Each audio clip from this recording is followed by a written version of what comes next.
Buenos días, jóvenes. Les habla el profesor Frank, encargado del curso de CTA, esperando que se encuentren bien de salud, ¿no? Al igual que todos sus familiares, y que también sigamos o continuemos con las medidas de prevención, ¿no? Que es el lavado de mano constante, ¿no? También cuando ustedes salgan a la calle, utilizar siempre mascarillas y guantes, ¿no? De esta manera, jóvenes, vamos a empezar un nuevo capítulo de biología celular y vamos a enfocarnos en hablar de la célula eucariótica. Para ello vamos a recordar un poquito la historia del desarrollo de la biología, ¿no? Un acontecimiento histórico importante en el desarrollo de la biología es el microscopio, la invención del microscopio por los hermanos Hansen. Estos dos holandeses hicieron un acoplamiento de lentes que les permitió maximizar los objetos 30 veces más. Pero un científico llamado Anton van der Leeuwenhoek pudo mejorar este microscopio.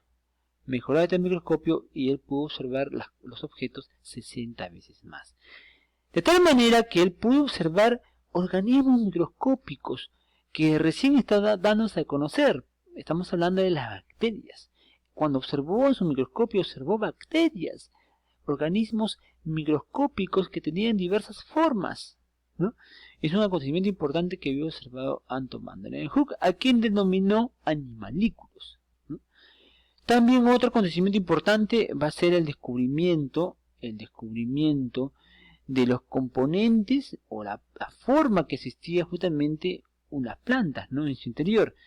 Por ejemplo, Robert Hooke va a sacar un pedazo de la corteza de una planta llamada liso y vamos a observar que en esta corteza hay numerosos huecos, ¿no? Huecos o celdillas, ¿no? Posteriormente estos huecos o celdillas va a tomar un nuevo nombre llamado célula, ¿no? De ahí proviene justamente el nombre de célula, al componente de una planta, ¿no? Pero exactamente eran huecos. No es tan correcto eso, ¿no? Justamente va a haber una serie de científicos que van a demostrar que en el interior de una célula hay una serie de sustancias complejas que le van a dar la característica a las células, ¿no? Un acontecimiento importante también es la teoría celular, ¿no? Que va a ser iniciada por Matthias Schleide, ¿no? Y Theodor Schwann. Estos dos reconocidos botánicos y zoólogos van a hacer observaciones, por ejemplo, en plantas y en animales, y van a demostrar que en los dos hay células, ¿no? Estaban conformadas en células.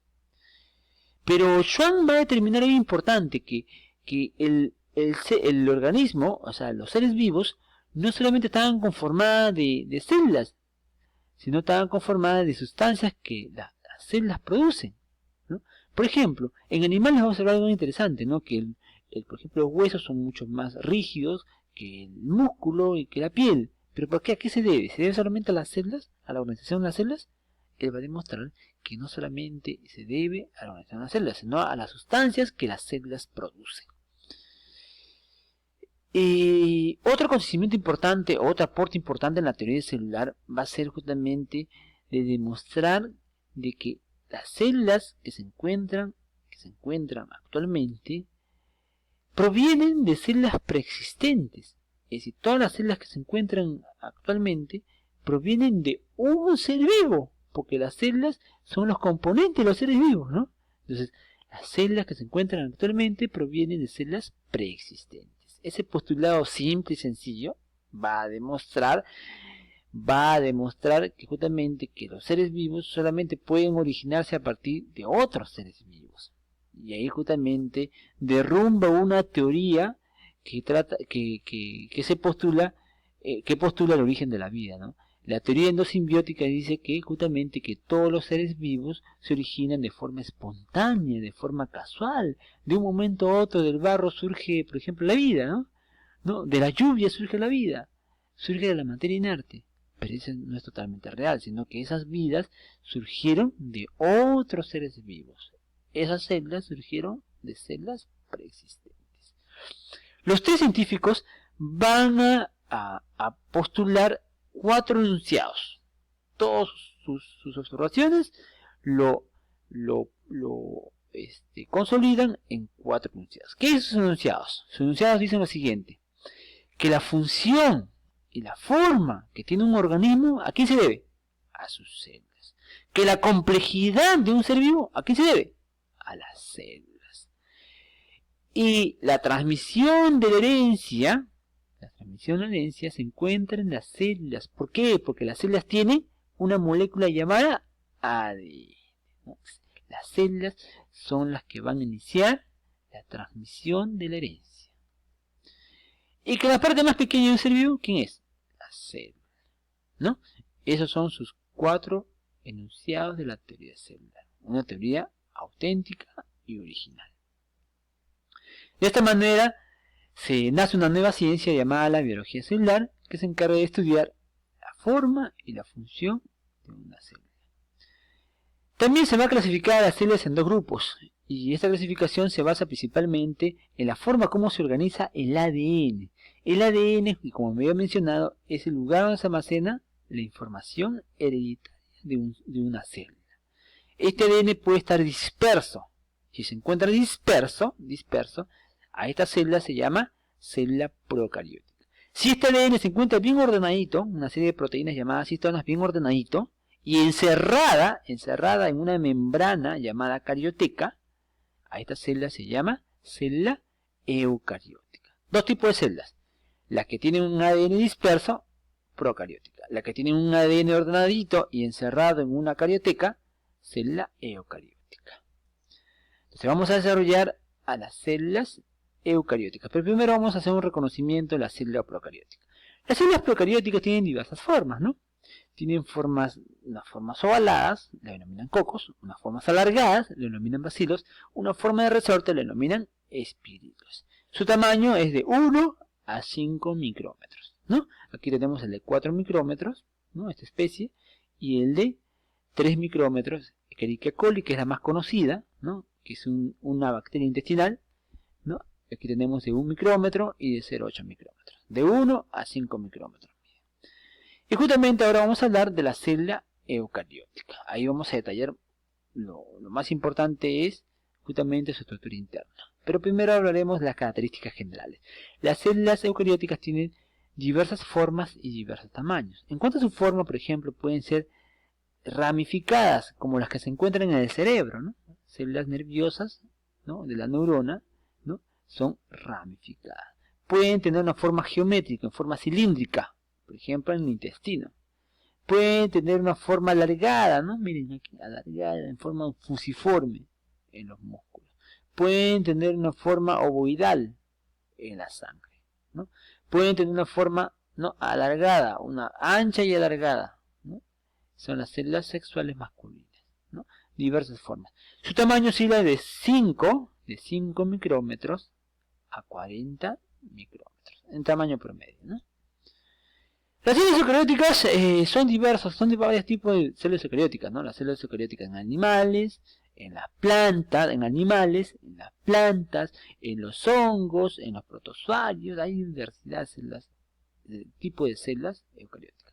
Pero las diferencias más resaltantes van a estar entre una célula animal y una célula vegetal, que es el capítulo siguiente que vamos a desarrollar, ¿no? Pero aquí estamos viendo, por ejemplo, una célula animal y una célula vegetal. ¿Qué observamos? Observamos justamente que hay una envoltura, ¿no? Hay una envoltura es de color amarillo, esta envoltura, ¿no? Esta envoltura se llama membrana, ¿no? La membrana. Hay células, como la célula vegetal, que presenta otra envoltura llamada pared celular, ¿no? Después de la envoltura, ¿qué sigue? Después de la envoltura sigue el citoplasma. Y en la parte más interna, el núcleo, ¿no? El citoplasma está embebido de sustancias, como llamada la matriz citoplasmática, y también de organelas citoplasmáticas, ¿no? Y el núcleo se encuentra el ADN, que vamos a ver posteriormente, ¿no? Lo mismo aquí. Vamos a hablar de las envolturas, ¿no? Las envolturas, son 2, ¿no? La membrana y la pared celular. Aquí estamos observando la pared celular, que es la segunda envoltura.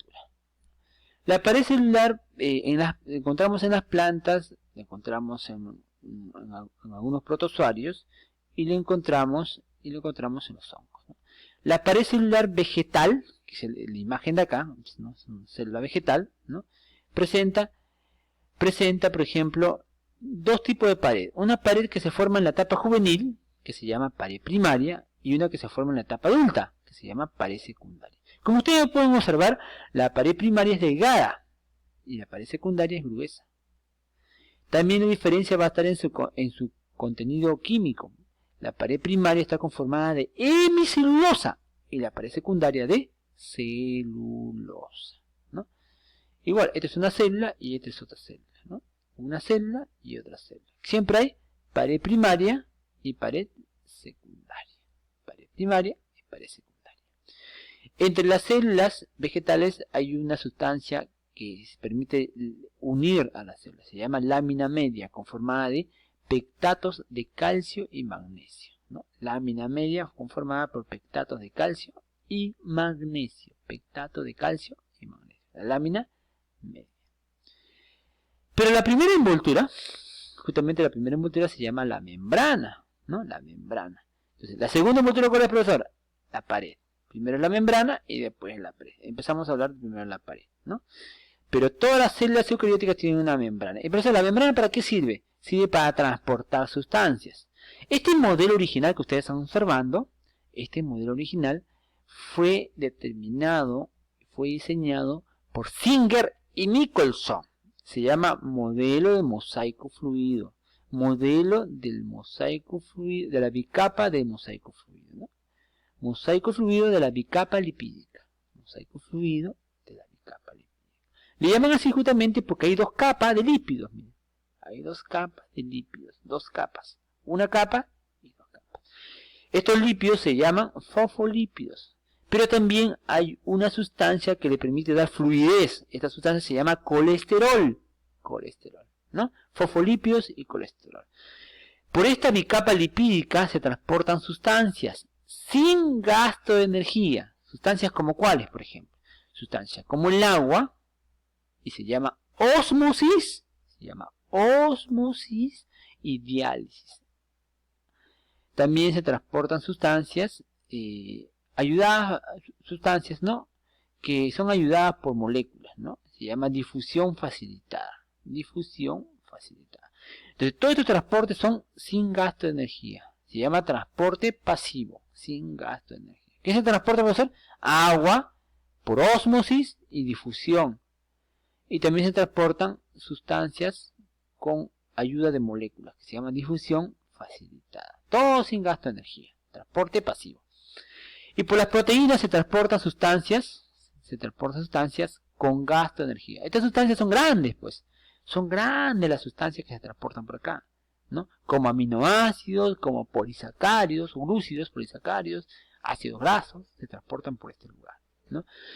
Pero también se ha determinado que las proteínas pueden transportar sustancias bien grandes, ¿no?